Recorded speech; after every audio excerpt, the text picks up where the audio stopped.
Hi, everyone. Welcome to our Go Live series of the Follow Our Journey through the Radical Remission Coach Training. Can you believe this is our 10th week in a row of going live and that our Radical Remission Coach Training ends next week? I cannot believe it. It went extremely fast. I agree. I can't believe how fast this journey flew, and it's been a beautifully enriching, transformative experience. Getting to know radical remission coaches and survivors and learning from Dr. Turner, and just getting more immersed in this work. So today, Cheryl and I, we're going to discuss how to make the most out of each coaching session as a coach. And this is all in the context of radical remission and holistic health and wellness coaching. And the reason why we wanted to focus on this topic today, especially as we are coming to an end of our radical remission coach training, is to just share and discuss things we can do as coaches to really enhance our sessions for our clients, to give them the best that we can. And this is, again, in the context of being a radical remission and health and wellness holistic coach. Yeah, I agree that through this professional development that we're doing, we're benefiting both ourselves and our clients. And having not only gone through coaching training through the wisdom of the whole, but now also radical remission training, in addition to all of the other trainings that we have done. I actually just completed my laughter yoga certification this past weekend to help increase positive emotions with my clients. But these professional development things that we are doing are so important to gain skills to help optimize our sessions for our clients. So, how do we as coaches continue to optimize our sessions for our clients? So, that's one way. Another way, like if you take a more broad, holistic approach, I think another thing that comes up for me is having a mentor and practicing coaching. So, you go through this coaching program, it's however long. And then when you complete it, you're not automatically perfect. You're not automatically the most perfect coach now, right? We continuously have to develop our coaching skills and continue to get feedback on our skills. So a way to continue this a way to do this is by continuing to coach with your peers, practice coaching, and also working with a mentor. So Jessica and I host coaching practicums where we get together a group of coaches and we practice together and give constructive feedback. And I have a mentor. Actually, Jessica has the same mentor that we have used for our coaching skills, Susan Ezra, who's absolutely amazing. So little shout out to her. So now with this practice, we feel confident in our skills. So when we show up for our coaching sessions, we feel prepared and then we are able to optimize our sessions. What hits home about what you're saying is the experiential nature of coaching and these types of interactions. And that's my favorite part because there's no textbook answer, right? It's all about the human experience. And that's really what I love about medicine as well. The most enriching part about medicine was the human interaction, just this beautiful richness in it. And it's an art and a science, and it's something that's learned through experience and by being around people who have done it, right? And so I just, in terms of professional development and reiterating the fact that this is about the client, since this is all client driven, it's sometimes not so obvious what a coach does, but that's a sign, I think, of a good coach. They're going and they're showing up, and basically, we're facilitating this space for inner discovery, for exploration, really for the client to lead. But the ways in which we are able to do that, we can only give what we know, right? So the tools that we share, the techniques that we use, that's why the professional development is so important. And in terms of navigating situations that comes up, that's where mentoring comes in as well. And so basically, there are so many different nuances on how we can do this as coaches. No two coaches are going to practice exactly the same way. And you had mentioned, starting with that holistic approach for me is presence. So when I show up, I really have to, this is my everyday routine now, just to get grounded and present in my own life. But with coaching, especially to show up to ground myself, my morning routine, I'm grateful to have faith, prayers, gratitude, and to bring this into work all throughout the day. Practically speaking, when I do work with anybody, especially coaching clients, I like to schedule a buffer, not ideally schedule clients back to back, because it's really important to have time for me to have time to digest and to process what's going on and to make sure that I am aware of what's happened within myself and I can enter into each session with full presence. And so, with that, yes, it is extremely important. We had talked about structure last time to start and stop on time, but within that, having a buffer for myself as a coach to be able to show up with that deep space of listening and to really be there for the client. Yeah, what comes up for me when you talk about presence is walking the talk. So we hear this a lot, I think, going through the coaching program and things like that. You want to walk the talk as a coach. And I think it's another Mhm. holistic way to optimize your coaching session is the way you're showing up for your coaching sessions, right? So you had mentioned presence and grounding before every session. I also like to take a couple minutes right before the session and picture the person I'm about to work with and their goals and kind of love them up in my mind a little bit before we get started. I feel like it's a great way for me. I'm excited when they come on the screen or when they, walk into the office. It's a good way for me to get started. So also walking the talk during our sessions, like what does that look like exactly? So showing up without distractions, my phone's not going off during coaching sessions because I don't want their phone to go off. I try and put myself in an environment in which I can um, be completely present, like you had mentioned. Um, and it's also the little things like I want to believe in my client just like I want my client to believe in themselves. And I also then have to believe in myself just as I would want the client to be able to believe in their selves. So everything you want from Mhm. them, I feel like you kind of have to show yourself. You have to do yourself. And I can't be a coach and talk to you about exercise and having a healthy diet when I'm eating fast food and sitting on the couch all day. Like it just wouldn't be aligned.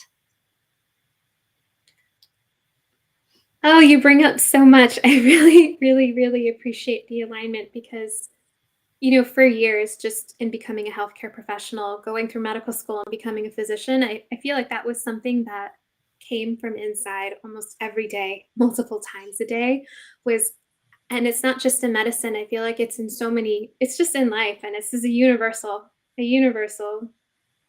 topic that comes up for many is how do you meet the demands of modern life, fulfill professional expectations, and do everything you need to do to succeed, especially in like a professional worldly matter, um, in a way that you can still keep positive, keep health, and keep giving health to others. And I felt like, how could I do this for patients, especially when I couldn't even do it for myself? And that was a really, really challenging part for me, to be quite honest, just trying to go through everything that it takes to become a physician. And so I'm really grateful to be in this space now where I can live with integrity and like how I'm showing up and find a way to have that alignment with core values and belief in life. And as a coach, it's extremely important to have that alignment and integrity in how we're showing up. And also to be aware what's coming up for us, right? As we go through a coaching session, as you're listening and there for your client. So, for instance, your client might have some very real and very serious concerns that come up during their sessions, right? Especially if you're doing health and wellness and radical remission coaching. They might very realistically and reasonably have a fear of dying. They might have had a death of a loved one or some trauma or something that really does take a lot of presence to work through. And it's so important as a coach, as you help your client through these, to guiding their own way, as it's not medical advice or therapy, but even just providing that coaching space, it's extremely important to acknowledge what was said, what's coming up for you, and sometimes in session. So practically, I would like to ask for a pause, just a pause to just acknowledge what was said. And I feel like this is a way of honoring the client and also honoring just having self compassion, right? Being able to process what was just said. And if something comes up emotionally or energetically, just being very, very aware of. So having that self awareness and that emotional awareness. And then on top of it, as a coach, it's extremely important to figure out, how do we nourish ourselves? And even though there's an energy exchange in a coaching session, how do we keep it in a way where we are able to be there without having, I guess, without being depleted in any way? So many people, for instance, know this love and kindness meditation. It's one of my favorite meditations, and it's beautiful because you fill yourself up with love and kindness, and give it to others in a way where you are constantly regenerated, and your energy doesn't go from you. And so that's how I like to look at coaching, and it's extremely important part of coaching practice to figure out how we do that for ourselves. And for each and every one of us, that answer is going to be different. Yeah, that's beautiful. And I wanted to thank you for sharing that story, as an MD, and how that felt for you. I would say that I had a very similar experience as a nurse, and coaching has been a gift in a way in which I do feel I'm more able to care for myself so that I can show up better for others. And I just wanted to talk about that. Just say one more thing about walking the talk, is that we're not going to be perfect as coaches either. So just acknowledging that, like, we don't have to be perfect so that the other person, we're giving that respect for the other person. I think we just have to be very compassionate with ourselves. Sure, I might sit on the couch some days, and that's okay as well. So having that compassion, and the awareness, again, comes up in, I feel like, almost every single thing that we talk about. So you had touched on this too, the buffer. After every session, I need to debrief. I need to think about what just happened. Like you mentioned, it can be very heavy material that you're working on in these coaching sessions. So having that time to debrief, so you're not only preparing for the next session, but you're also debriefing from the last session. So that buffer time is extremely important. It allows me to re-energize, reground, reconnect with myself. But as a coach, another thing that it allows me to do is reflect with self-compassion. Was there anything I could have done differently in that session? And is there anything I need to do to follow up with this client? How do I feel that session ended? How am I going to remember to follow up with that client? Do I need to find resources, write an email? Really setting up time to do those things. So I'm preparing myself efficiently to support my client, and also allowing myself to take care of myself and honoring my time. I love those tips, especially the practical tips that you're sharing. And that's so important because I find that these practical techniques, these nuances that we get to learn and share and develop, that's really what helps make this coaching process more tangible for our clients. So when we as coaches coach coaches, it's a gift because they realize the value of the process and having that space. And if you work with somebody who's new to coaching, often it's like, what am I getting out of this?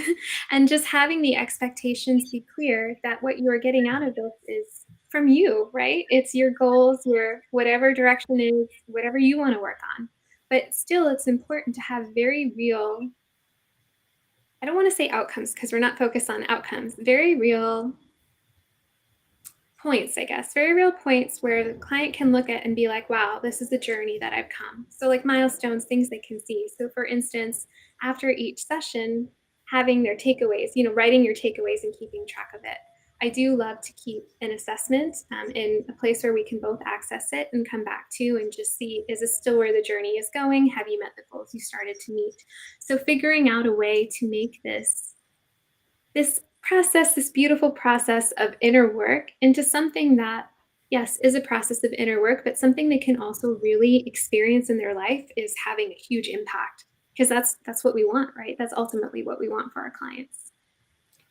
I agree. And I would add that it also helps the client build self-confidence when you're doing that, when they can physically see the data points in which they have made the progress that they have made.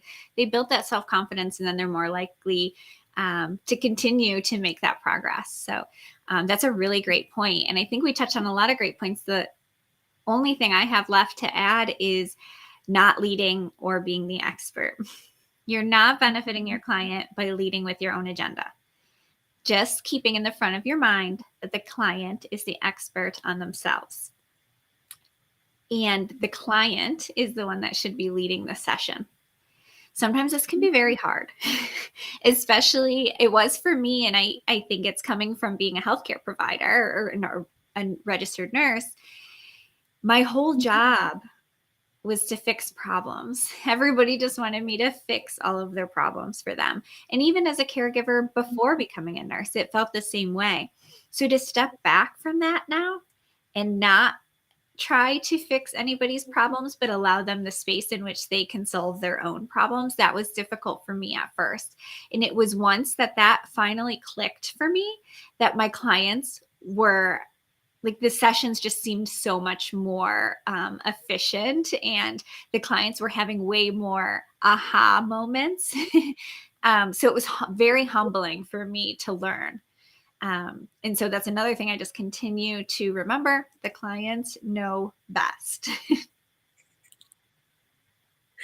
I love that. I can't tell you how many times I've always wanted to say, like, have you tried this? Or do you know this?